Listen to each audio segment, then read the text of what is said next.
Ladies and gentlemen, welcome back to the Telegram Football Insiders. We have a new host, we have a new sports writer. There's been a ton of change and a lot happening since our last show, but the Telegram Football Insiders keep on trucking, and we're here this week to finally talk about some football again after all these postponements and all this crazy weather that's been going on.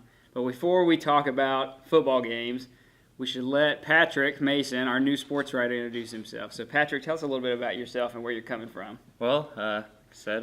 Patrick Mason. I was living just outside Chicago, went to college at University of Iowa, got into sports writing, and here I find myself now. First week went well and ended it with covering some high school football. Now, being dropped into a season, halfway through it is really not ideal for any sports writer, but luckily we've had so much stalling going on the last couple weeks. It was kind of an ideal situation for Patrick to come into. He had the close game of the night of two of our coverage area teams fighting in conference play, and Nash Central and Northern Nash. Nash Central coming out on top there at the end. Patrick, what are your takeaways from that game?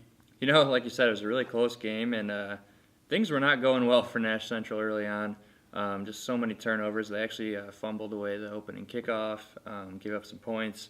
But in the second half, the defense really showed up. Their defense, they forced a couple punts, turnover on downs, and then really got that offense going and scoring a little bit. It was actually kind of a big change there in the second half, and they were able to pull it out. Nash Central has really surprised a lot of people, and they come out on top in this one and surprised people again with a 22-16 win. I didn't have a close game at all at Rocky Mount. Hosting Wilson Fike. Fike is not having the best year or a Fike standard year, and Rocky Mount marched easily to a 47-14 win.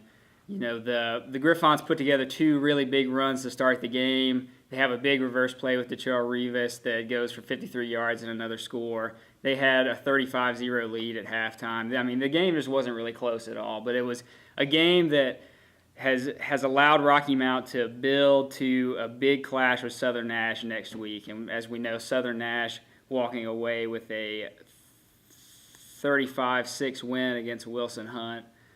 Those teams are the favorite for conference, and they're two of the best teams in 3A, so we're really looking forward to covering that game when it comes up next week.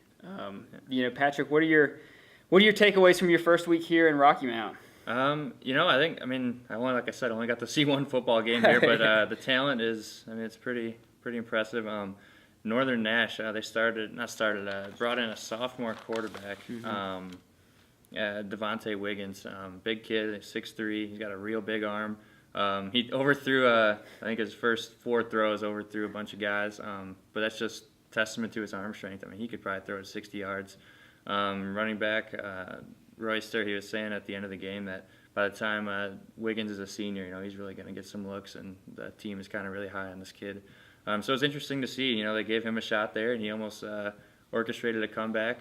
So that was pretty neat to see, kind of getting this young guy some action in a rivalry game.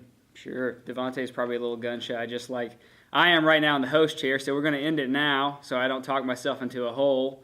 This is Patrick Mason. I'm Ethan Joyce. We're going to keep it going, and we'll see you next week on the Telegram Football Insiders.